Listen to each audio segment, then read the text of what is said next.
Perfecta la introducción, un gustazo estar acá con todos ustedes, ver a viejos amigos, ver colegas, ver profesores y tener la oportunidad de contribuir, aunque sea un poquito, a este proyecto. El título de esta presentación es La agricultura productiva, ecosistemas saludables y sociedades estables. Las tres fotos que están ahí esencialmente tratan de transmitir el mismo mensaje. Y nos vamos a mover. Antes, para no interrumpir al final la sesión de preguntas, me gustaría agradecer a las instituciones y gente que ha trabajado en esto.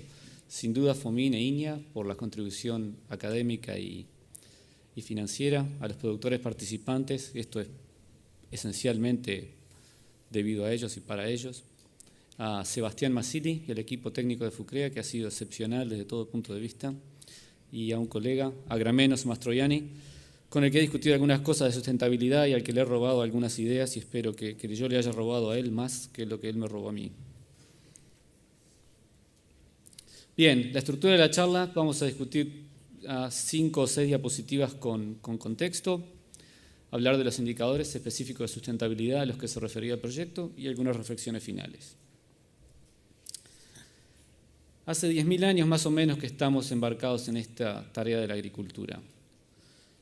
Y si uno trata de resumir lo que ha pasado en el tiempo, a mí me gusta verlo de esta manera. La agricultura, en la medida que aumenta la productividad hacia este eje, aumenta la cantidad de producto, pero también aumenta cuánto influencia hacia afuera del ambiente y cuánto perturba el ecosistema natural. Es simplemente la realidad de las cosas. A su vez, produce cierta cantidad de servicios no monetizados: agua limpia, aire limpio, secuestro de carbono, efectos de gas invernadero y también otros efectos sociales, pero más o menos de esa manera. Un ecosistema natural está en este cuadrante en el que la salida de productos es relativamente baja desde nuestro punto de vista, pero los servicios de ecosistemas son muy altos. A través del tiempo lo que hemos hecho ha sido una lucha esencialmente por controlar el ecosistema natural, porque cuando uno saca la vegetación que hay para poner los cultivos, se nos vienen arriba lo que estaban antes, las malezas, sigue pasando, hasta que nos volvimos demasiado buenos en hacer eso. Y a través de la Revolución Verde, esencialmente, nos movimos hacia este lado en la que ahora estamos en un espacio de producción muy alta, pero con servicios que no son quizá tan altos como los que provee un ecosistema natural. Esto trae problemas. O sea, la producción de los países del oeste en particular es simplemente espectacular. Mirar una planta de maíz, que algunos se quejan de, bueno, es una planta un poco artificial, es un triunfo de la ingeniería. Es una planta excepcional, produce cualquier cantidad de biomasa y grano. Pero eso tiene consecuencias. Una de ellas es, que ustedes conocen, en este caso esto es una foto en Maryland, las floraciones de algas, y este mapita aquí abajo muestra los puntitos rojos donde hay eutroficación de las aguas en los mares, más que nada por la contribución de nutrientes. O sea, la huella que tenemos en el planeta es gigantesca, ¿no? Tenemos un planeta, no hay ningún lado para disparar, y ahora tenemos esta capacidad tecnológica de modificarlo muy rápido. Estamos en un periodo muy particular. Cambiamos la atmósfera, ¿no? Si uno lo mira a la distancia, que es tremenda cosa cambiarla en tan poco tiempo, tan rápido. Una concepción de esto, de cómo cambiarlo, es irse a sistemas que producen poco, o sea, bajas entradas y bajas salidas. No es muy distinto a como vivíamos antes, de la caza y de la pesca esencialmente con un poquito de colecta. La otra posibilidad es moverse de esta zona gris hacia un espacio deseable en agricultura en que la producción continúa siendo alta, pero los servicios mejoran. Y este es el espacio que ocupa el proyecto, esencialmente. Este es el esquema, el contexto. En términos de sostenibilidad hay escalas. Esta secuencia muestra esencialmente lo que sería cada uno de estos cuadraditos, un potrero o un lote en el que uno hace un manejo y tiene distintos impactos. Esto se junta en predios. Estos predios normalmente ocupan una cuenca. En esa cuenca hay efectos en el aire y en el agua que se acumulan a través del río. Estas cuencas de primer orden se agrupan en cuencas más grandes. Esta es el estuario de Chesapeake, donde está Washington, D.C., Baltimore, que es una zona en Estados Unidos al menos de mucho foco, vive mucha gente, tiene mucha recreación y está contaminada. En gran parte al menos la mitad debido a la agricultura. Ocupa el estado de Nueva York, Maryland, Pensilvania, en fin, está en una zona de ruido, pero nos vamos moviendo en escala, por supuesto, escala de países y a una escala planetaria. Muchas cosas. Hay efectos que suceden en cuanto a erosión en este punto y debido a la transferencia a través del agua se van transmitiendo en el predio y en la cuenca, pero a nivel planetario desaparecen un poco. Y hay otros efectos que se pueden generar en el predio, pero afectan afuera del predio. Por ejemplo, la emisión de gases de efecto invernadero. Si emitimos más carbono o absorbemos más carbono, el efecto directo de eso en el predio es muy bajo, pero el efecto es planetario. Entonces, en escalas de sostenibilidad, compatibilizar estos indicadores que se generan en un lugar pero afectan en otro o viceversa, es un poquito un desafío para tener la mente clara. Nuestro proyecto CREA está en este espacio, hoy. En este espacio, no quiere decir que no vaya a crecer, y eso lo vamos a mirar sobre el final, pero para clarificar en la complejidad de esto, cuál es el lugar que vamos a ocupar. La agricultura es mucho más que el uso del suelo y es mucho más que producir. Si uno toma los recursos naturales por falta de otra definición y trata de rápidamente listar qué es lo que pasa cuando el uso es sostenible, y esto es lo que sucede. Hace posible la democracia, desarrollo económico, los derechos humanos, digámosle, permite la paz y estabilidad y tiene mecanismos de autocorrección, ¿no? Nosotros elegimos gobernantes, si hay un error se trata de legislar, en fin, nos parece obvio pero no es. ¿Qué pasa cuando hay degradación? Se degradan las instituciones, hay subdesarrollo económico, se permite la opresión, hay guerras, hay desplazamientos, hay desbordes, la gente se va y se va a otros lugares y se autoacelera la degradación ambiental, es como una cadena negativa. Si tomamos esta ramita negativa, la voy a poner aquí de este lado, y tomamos un ejemplo, estos son los recursos naturales y una forma de verlos en África. El color rojo, ustedes pueden pensar que es algo negativo y es el riesgo de desertificación que hay en África. Por ejemplo, esto es un mapa que desarrolló el sistema de suelo, el USDA, Estados Unidos. El Departamento de Agricultura de Estados Unidos. Y este es otro mapa que le tomé a un colega en el que se presentan dónde están los lugares de más terrorismo en el 2014, más o menos. Y es muy fácil ver que el arco de inestabilidad que le llama es esencialmente el África subsahariana, donde la desertificación está sucediendo a pasos agigantados. También sucede en el Cuerno de África, en Somalia, en el Magreb, en estas zonas, no tanto en Marruecos, donde si bien hay una monarquía y hay cierto control del sistema, y todos saben cómo está Siria en este momento, o lo que era Siria en este momento, ¿no? Entonces la degradación ambiental y la inestabilidad social van de la mano, van absolutamente de la mano. Y hay desbordes, y empiezan a haber emigraciones. Entonces ya no pasa a ser un problema de África, esto es un problema en Europa. Si tienen la posibilidad de ir a Europa y en los pocos años que han pasado, donde uno iba a un café que conocía, ahora hay inmigrantes pidiendo dinero afuera, pero no tienen otra cosa para hacer. La situación es trágica y los desbordes están sucediendo. Turquía tiene 2 millones de desplazados, el Líbano tiene 1 millón de desplazados y están en el Mediterráneo. Y uno lo puede trazar más o menos a la degradación de ambientes frágiles. Nadie está exento de eso. Aterrizando en el Uruguay, que está conectado a todos estos sistemas, nosotros vamos a tratar de verlos, en este contexto, tratar de entender la sustentabilidad agrícola, porque es importante más allá de la producción. Es, en cierto modo, el desafío del momento. Así que la siguiente parte de la charla se vuelve un poco más, aún más aburrida, es bastante técnica, y vamos a hablar de los indicadores específicos desarrollados por el proyecto. ¿Cuáles fueron los objetivos del proyecto? Generar indicadores concretos y útiles para evaluar la gestión ambiental de sistemas agrícolas, proveer la metodología de cálculo, y tener en cuenta que estos indicadores consideren aspectos de productividad, uso de recursos, balance de nutrientes y posible toxicidad. ¿Qué es lo que tiene que tener un indicador? Tiene que tener un énfasis, tiene que hablar al menos de un tema, pero hay que tener en cuenta que las cosas están, como ustedes saben bien, en estos sistemas mezcladas, y cuando uno habla de producción y de producción de carbono, las cosas van a estar correlacionadas, pero tratar de agregar un poco de claridad mental a qué es lo que indica cada indicador. Los indicadores pueden estar correlacionados y el uso depende de los objetivos. Esto es lo principal. No hay un indicador que sea bueno o malo. ¿Para qué se va a usar? Y eso hay que tenerlo siempre presente. Y lo más importante de todo es que estos indicadores nos ayudan a pensar. Ninguno de estos indicadores va a dar una solución o le va a decir a uno lo que tiene que hacer. Pero después que los calcula y después que los entiende, tiene una comprensión más sofisticada del propio sistema, porque pasó por esos cálculos y logró ver conexiones que antes no veía.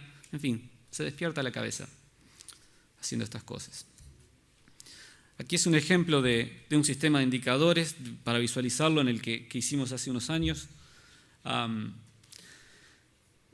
Con este tipo de gráficas de tela de araña, creo que se llama en español, en el que hay dos sistemas, hay una línea punteada aquí gris y otra línea aquí, en el que hay 13 indicadores de un sistema con cultivos de cobertura, sin cultivos de cobertura. Hay que rápidamente ver qué es lo que pasa en esos sistemas. No fuimos ni los primeros ni los únicos en hacer estas cosas, por supuesto, tiene años, pero llevarlo en sistemas agrícolas, que son sistemas complejos, a indicadores que puedan ser utilizados, lleva un poquito más de trabajo y estamos en eso. Bien, indicadores específicos para nuestro proyecto. Uno es productividad. Esencialmente la productividad mide cuántos recursos hay en el sistema, y cuando hablamos de recursos es el sol, la radiación solar, que esencialmente mueve todo el sistema, el agua y otros recursos, los nutrientes. Es cuánto hay, cuánto de eso usamos y con qué eficiencia se usan. No es tan directo como medir biomasa, depende del tipo de producto que haya, hay un costo energético de producirlo. Y Sebastián ayudó preparando esta gráfica en la que se muestra, por ejemplo, cuántos kilogramos de glucosa o de los azúcares primarios hay por tonelada de grano producida en soja, por ejemplo, en trigo y en maíz. Quiere decir que para producir esta soja con tanto aceite y proteína hubo simplemente de consumir más energía, pero si tomamos la biomasa de soja nos perdemos de esa parte, ¿no? Entonces, esto refleja un poquito mejor la productividad. Este es uno. Este es un ejemplo de FUCREA para la suma de sistemas que tienen trigo y soja, o trigo y maíz, y soja sola o maíz solo, de cuál es la productividad en kilogramos por hectárea visto de esa manera. Solo para darles una idea de que este sistema se aplican los coeficientes, se calcula y se pone ahí, y se puede ver. Y aquí está como, eso se traduce inmediatamente en el otro indicador, que es la producción de carbono. La cantidad de residuos que entran de carbono. ¿Por qué es importante? Bueno, podemos movernos rápido en esa, ¿no? Evitar la erosión, en fin, alimentar los microorganismos. El asunto es saber cuánto hay. Hay una serie de cálculos para llegar a esto, pero aquí está la cantidad de carbono que entra a los sistemas de los registros de cultivos del número de predios que usamos en este proyecto para distintas secuencias. El color oscuro indica que es la entrada por cultivos de invierno, el otro por verano. Por supuesto que en los que hay sistemas de doble cultivo entra más, y en los que tienen un sistema de un cultivo entra un poquito menos. El maíz tiene un poquito más que la soja. En fin, el resultado es visible. Nosotros establecimos a través de unos cálculos que el umbral en el que deberíamos estar para que el sistema estuviera bien debiera estar más o menos en 4 toneladas por hectárea de carbono, no de residuo. Es más o menos 7,5 de residuo. Y mirándolo así al bulto, estamos un poquito abajo. El otro indicador es el uso de agua. Es un indicador que tuvimos que pensar bastante bien qué es lo que queríamos decir con él y qué es lo que indicamos. Y es la captura de ese recurso hídrico para producir biomasa. Cuando uno usa lo más posible, por supuesto que el beneficio es que más agua pasó por la planta, se produjo más biomasa, no hay ninguna pérdida en que eso pase. Y cuando no lo hace, esa agua va para otro lado. Alguna percola, pero con los suelos del Uruguay lo que hay es escorrentía y erosión. En Australia hay un sistema que se ha usado muchísimo y que prendió a la gente, lo entiende y le gusta, y es que establecieron una curva de referencia en cuanto el uso de agua y la producción de grano de trigo. Más o menos cuando las cosas andan bien está con esta pendiente de se producen 22 kilos de grano por milímetro de agua utilizada. Y en la medida que uno se desplaza hacia abajo de esa curva, algo anduvo mal, está desperdiciando agua que era el recurso limitante.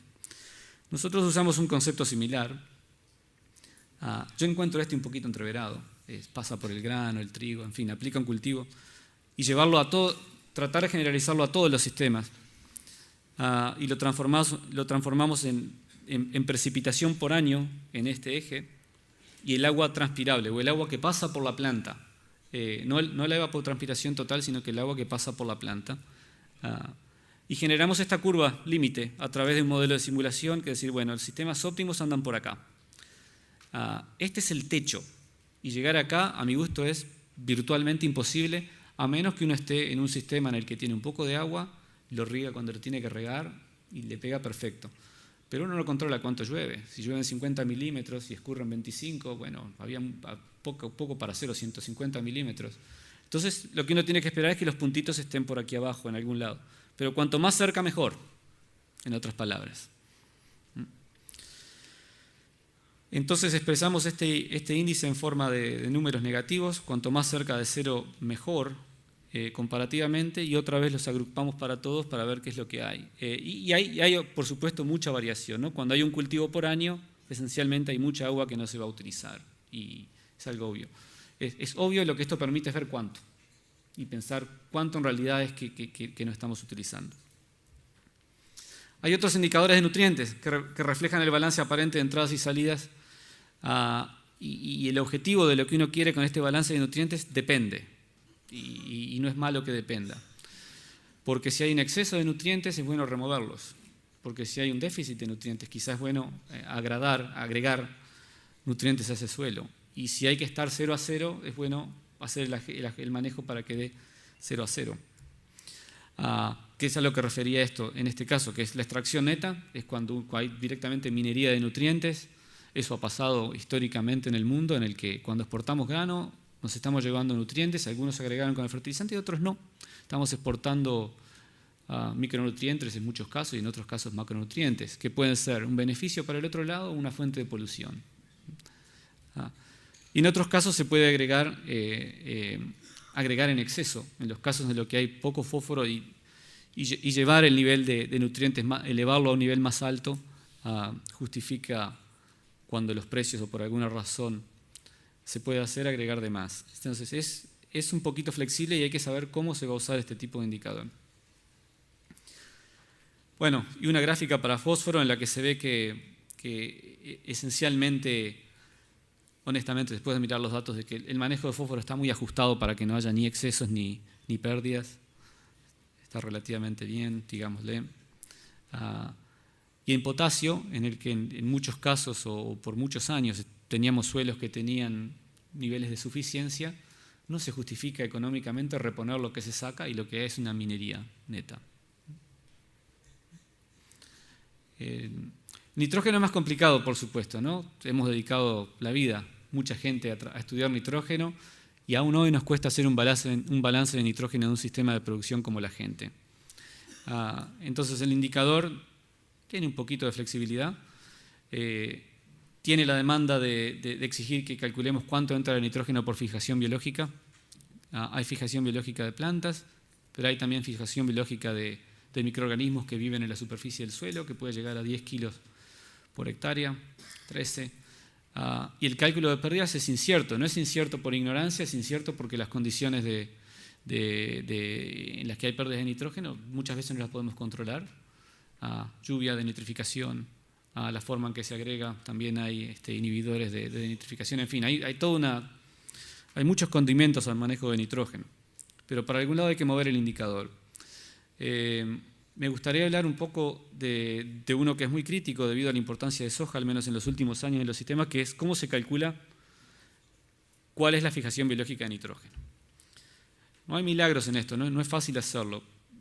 Estuvimos revisando muchos artículos científicos y elegimos este como techo en cuanto a lo que hace una planta de soja.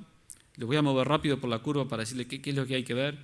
Aquí está la tasa de crecimiento de soja y aquí está cuánto acumula de nitrógeno al mismo tiempo. Y la pendiente, que es 0.032, quiere decir que esa biomasa nueva de soja, cuando la soja está creciendo en forma explosiva, está acumulando más o menos 3,2% de nitrógeno en la biomasa. 32 kilos de nitrógeno por tonelada que genera de biomasa, no de grano, de biomasa. No todo eso es fijación biológica. Es más, a mí se me hace intuitivamente difícil que llegue a eso. 2/3, por ahí puede ser que esté en la fijación biológica. Para mirarlo de otra forma, también hay otro cálculo que se puede hacer teórico, que es en base a las curvas de dilución de nitrógeno, en que en base a la biomasa que se acumula, esto es lo que se espera que la nueva biomasa tenga que tener de nitrógeno para estar en el máximo que puede tener la planta. Se va a ir para abajo despacito porque empieza a dominar los tallos, la biomasa esencialmente, y lo crítico, es decir, que entre aquí y aquí esto es consumo de lujo en otras partes. La soja se mueve, las leguminosas en general se mueven en este espacio. El 3% está más o menos en el techo. Nosotros elegimos un punto entre medio. Vamos a decir que en promedio más o menos va a andar por ahí. ¿Es un valor fijo? No. En la medida que mejoremos nuestro conocimiento, más cálculos, ese indicador se puede mover. Pero esto es lo que hicimos para poder seguir para adelante. Y cuando lo aplicamos encontramos esto. Los sistemas no están tan, en algunos casos, tan desbalanceados, ¿no? Y por supuesto, en los casos en los que hay, con los supuestos que hicimos, la soja da hasta un poquito positivo, algo que le ha llamado la atención a muchos productores y técnicos, y varía con el sistema, quién recibe el nitrógeno y quién no.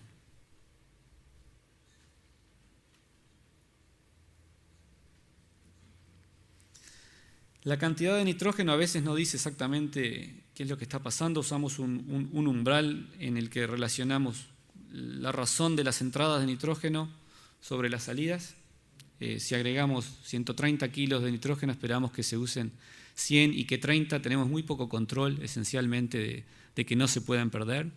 A eso lo hicimos con un modelo de simulación. A veces da que se pierde 50, a veces da que se pierde nada, pero que es muy difícil estar por arriba por una eficiencia más grande. Y usamos esa barra de 1.3 como referencia y esto es lo que tenemos en los sistemas. Y lo que se ve rápidamente es que hay muchos cultivos que están muy cerca de lo que llamamos un manejo muy coherente de este grupo de productores y algunos cultivos a los que les macheteamos bastante, como el sorgo, y se están llevando quizá el exceso, que no hay demasiado exceso de otros lados, o ciertas pérdidas, simplemente están funcionando a media máquina en cuanto al uso de nitrógeno, obviamente por la relación de precios, ¿no? Lo bueno es que ahora lo vemos claramente con estos indicadores.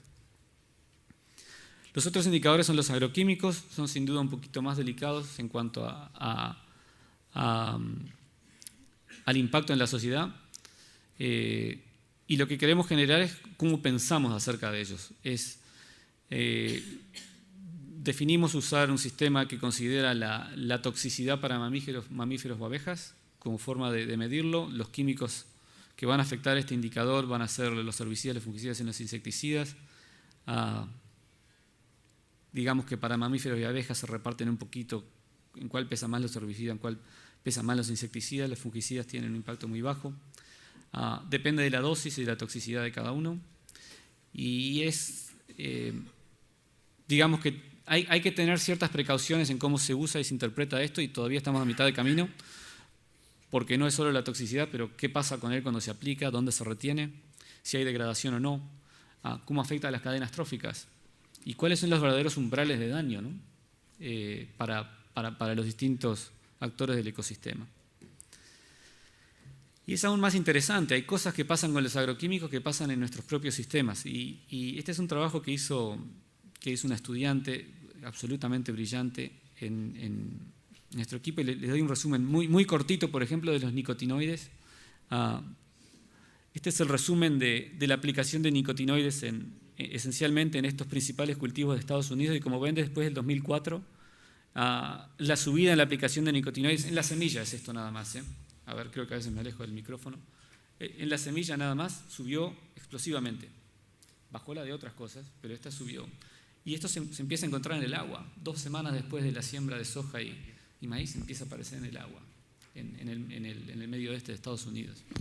¿Qué es lo que hace exactamente? En algunos casos sabemos, en otros no. Aquí tenemos la cantidad que se aplica para maíz, si ha sido brutal, y para soja, que se llevan el bulto de la producción. Y esencialmente se aplican en la semilla como una forma eficiente de controlar ciertos insectos. En este trabajo, Douglas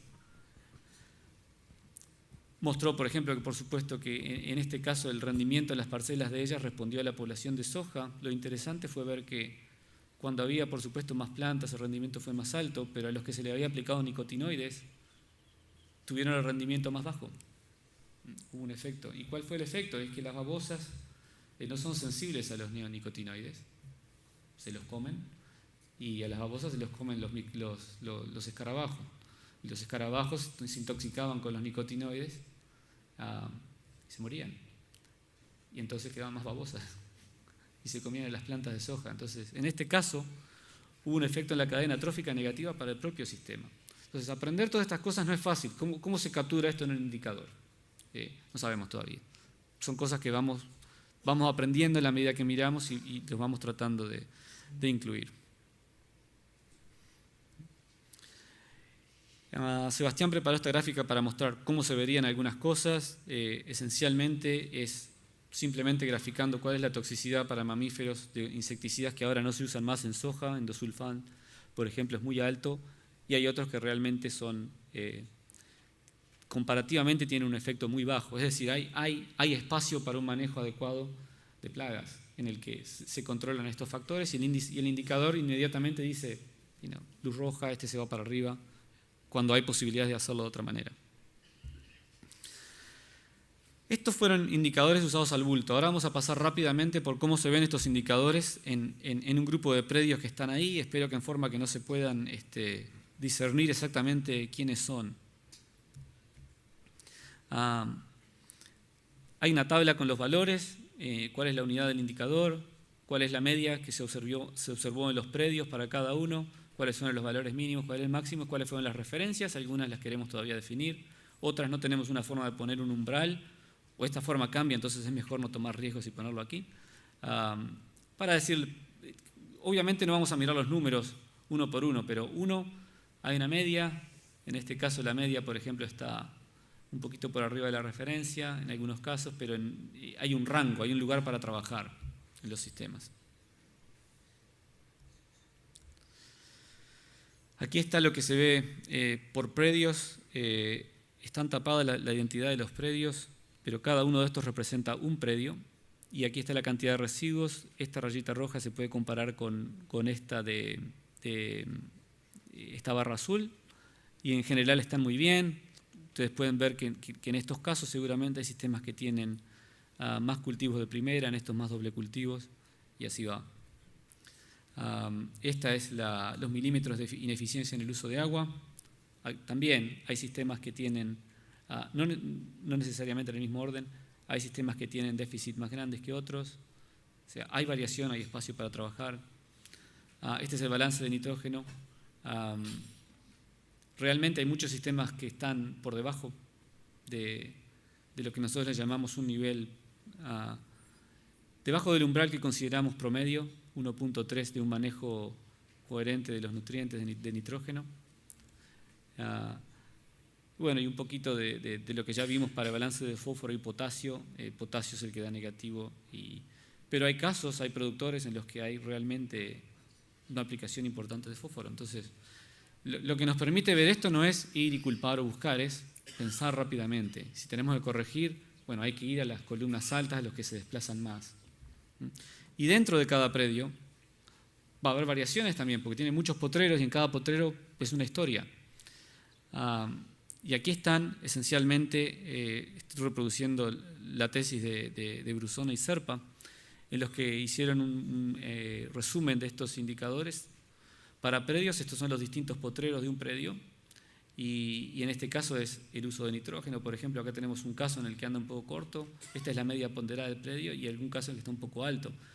Si uno estuviera preocupado por el manejo de este nutriente, bueno, si queremos bajar esta media, obviamente no se trabaja aquí, se trabaja aquí, o sea, nos permite ir directamente al caso. ¿Qué es lo que se estaba haciendo en este potrero que hay que trabajar? Y así sucesivamente con los demás indicadores, ¿verdad? Aquí tenemos un caso en el que el manejo de insecticidas seguramente genera estas diferencias en el indicador de toxicidad para abejas, el valor ponderado. Obviamente acá seguramente hay un sistema en el que requiere menos insecticida, más, y cómo se puede manejar. También se puede aprender un poco más, y en este tipo de trabajo todavía lo estamos haciendo, pero es cómo manejamos las cosas para movernos hacia indicadores que se van a acercar a niveles que consideramos más sustentables. Estas se llaman curvas de dependencia parcial. Importa poco ahora cómo las armamos, pero hay una técnica para hacerlo. En este caso, por ejemplo, lo que vemos es la proporción de cultivos de invierno en la rotación del predio.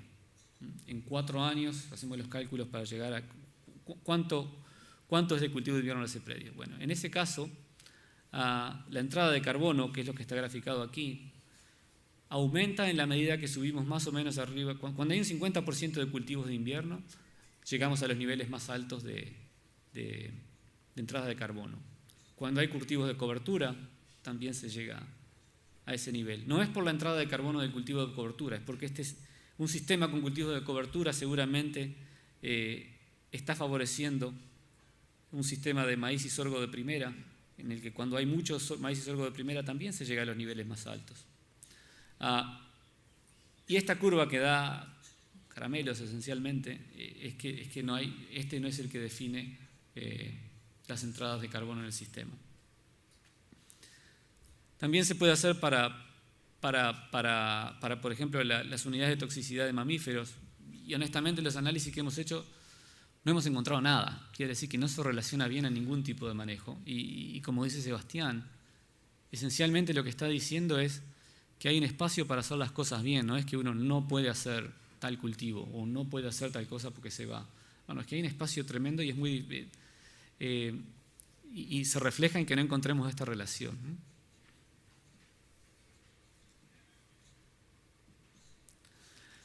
También lo podemos ver en forma distribuida. Nuestro colega Joaquín Echeverría generó un predio virtual con indicadores reales. O sea, este predio no existe como tal. Lo que estamos viendo es un predio falso, pero con datos reales. No tiene esta estructura física esencialmente. Y vemos que cada potrero tiene mucha variabilidad en el indicador de productividad. Hay lugares que producen menos. Lógicamente tiene también distinta en el ingreso de carbono mucha variación. O sea, no es que el predio secuestra tanto carbono, lo que pasa es que algunos ganan y otros pierden. ¿Qué es más fácil para aumentar la media? ¿Parar las pérdidas o subir las ganancias? Eso es lo que se pasa a pensar entre el técnico y el productor en cada lugar. También hay variación en el uso de agua y también en los balances de fósforo, con casos en los que hay valores más negativos y casos en los que hay valores más positivos. Bien, esto es lo que tenía para mostrarles en términos de indicadores y hacia dónde va y cómo se usan. Pero nos gustaría también hablar de cómo se mueve hacia adelante esto. Hay para trabajar en estos indicadores, pero ¿qué es lo que va a pasar en el mundo? Uno es que los indicadores no se van a dejar de usar. Lo que va a pasar es que se van a usar cada vez más y se van a ir puliendo. Y se van a ir agregando herramientas que nosotros usamos en otras cosas de la vida, en la agricultura, en la medida que vamos absorbiendo la complejidad de nuestros sistemas. Si es posible, estaría bueno sacar su teléfono y apretar 3 botones y sacar una aplicación que ponga el predio de ustedes, va a llover, en la que apretan 2 botones y corre una simulación de qué es lo que va a pasar con la erosión si llueven tantos milímetros, si llueven tantos milímetros, si llueven tantos milímetros. La simulación no va a pasar en el teléfono, va a pasar en un server que lo va a estar haciendo permanentemente, que va a tener la información del predio en algún momento, como para ayudar a pensar, evidentemente no estamos ahí todavía, ¿no? Pero me cuesta pensar que no lleguemos a estar ahí. Entonces les voy a mostrar algunas de las cosas que estamos haciendo en mi equipo, no necesariamente con FUCREA, pero que tienen relación con esto. Indicadores distribuidos quiere decir en el que el escurrimiento no pasa en todo el terreno, pasa en ciertos pedacitos de terreno. La productividad no es la misma en todo el terreno, pasa en algunos potreros y dentro del potrero en distintos lugares. Las pérdidas de dióxido nitroso pasan en algunas partes de un predio, no en todo el predio. Los sistemas de simulación que estamos desarrollando ahora generan esta unidad, este triangulito que es aquí, que es un pedacito del terreno de ustedes, de un predio. 1/10 de una hectárea, depende del lugar.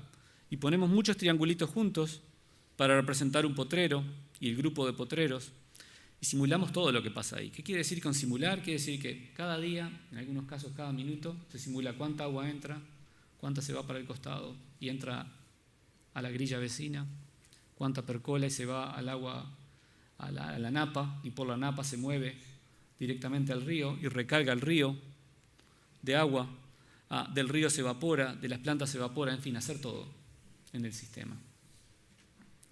Cuando uno pone todo esto junto, cada uno de estos triangulitos aquí es uno de estos volúmenes, y esto es una cuenca, y estas son las corrientes de agua en esa cuenca, y esta es la parte alta. Evidentemente las cosas van drenando hacia aquí, acá hay una calle, y los distintos colores son los distintos usos de suelo, acá hay una faja empastada cerca del río, y esto se puede simular y ver qué es lo que está pasando en cada lugar. Se genera esencialmente un campo virtual. Un campo virtual. Y si uno quiere saber, bueno, si hay exceso de nitrógeno en este puntito, ¿cómo se transmite el nitrógeno que se mueve acá del río o de fósforo? Esencialmente uno lo podría simular si le quiere creer a la simulación. Hacer esto de otra manera es imposible, pero hacia esto se está moviendo, en lo que podríamos ver cuáles son las partes del sistema que son más sensibles. Si quieren ser un poco más cínicos, se pueden simular continentes enteros. El Uruguay tiene ríos que se conectan con los vecinos, entonces a la entrada, el agua que entra hacia las fronteras trae lo que trae por lo que hacen los vecinos. También se puede simular, en fin, y empezar a estudiar esas cosas. Sistemas distribuidos. Ya no es más ciencia ficción, ya estamos haciendo estas simulaciones que generan, por ejemplo, para un predio de unas, digamos, estos son 5 o 6 hectáreas nada más, tiene una corriente de agua por aquí, y acá está lo que es la biomasa de maíz, de un maíz que se maneja todo igual, pero aquí se simula cuánto varía el rendimiento debido a las condiciones hídricas, al tipo de suelo, a porque llovió y se movió el agua y esta parte quedó pelada de nitrógeno y le generó estrés a esta planta. Acá está el nitrógeno, los indicadores que mostramos. Por ejemplo, aquí podemos ver este triangulito amarillo, quiere decir que tiene un exceso de nitrógeno en una parte que hay un bajo rendimiento de biomasa y hay acumulación de nitrógeno porque se movió con el agua hacia la corriente. Y podemos simular, bueno, ¿y esto cómo se puede corregir este exceso de nitrógeno aquí? Porque una cosa es que yo tenga un problema y otra cosa es que lo exporte. Si se pone una faja empastada, ¿cuánto corrige? Hacer el experimento de ir y poner una faja empastada y ver qué pasa en 10 años es virtualmente imposible. Hacerlo en un modelo de simulación nos da por lo menos material para pensar, si no la solución. Y así eso va a los sistemas agregados. Las conclusiones técnicas de este trabajo es que rápidamente vemos que hay variación entre predios y adentro de los predios en estos sistemas de indicadores y una forma de trabajar en ellos, ¿no? Nos guían en lo que se podría hacer. Nos permiten evaluar la trayectoria de potreros, de predios enteros o de un conjunto de predios. Y el uso, mejora y expansión de estos indicadores va a depender de los objetivos a los que queremos hacer el análisis. Con este proyecto FOMIN y con CREA nos hemos dedicado a esta parte. Lentamente, con este u otros proyectos nos vamos a tener que mover directamente hacia microcuencas y luego hacia cuencas más grandes donde hay ciudades y otras cosas para simular. Una reflexión final en cuanto al uso de estos indicadores, ¿no? ¿Por qué hacemos esto? Empezamos la charla hablando del contexto, de qué pasa cuando hay degradación y cómo se asocian un uso de suelo estable, con la degradación ambiental, la degradación institucional, en fin, todo lo malo que sucede.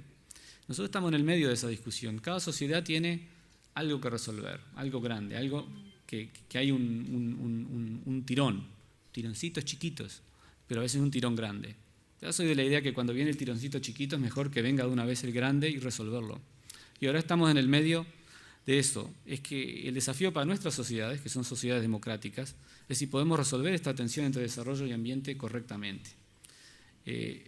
Esta gente está parada sobre una catarata, sobre una plataforma generada por nosotros, por los humanos, ¿verdad? Si la hacemos bien, no se rompe y no se cae, pero si nos distraemos de cabeza para abajo, aunque no nos demos cuenta y se vea tan lindo ahora, ¿verdad? Estamos exactamente en ese punto. En nuestro caso, nosotros empezamos la charla mostrando esta grafiquita en lo que hay alta producción, esencialmente servicios no monetizados, y que este es el espacio post-revolución verde, ¿no? Y que nos queremos mover hacia este punto. ¿Y quién lo va a hacer? Bueno, pero ustedes, ¿quién más? ¿No? Estas cosas no se arreglan escribiendo artículos científicos. Así que está en vuestras manos todo lo que tenía para decir.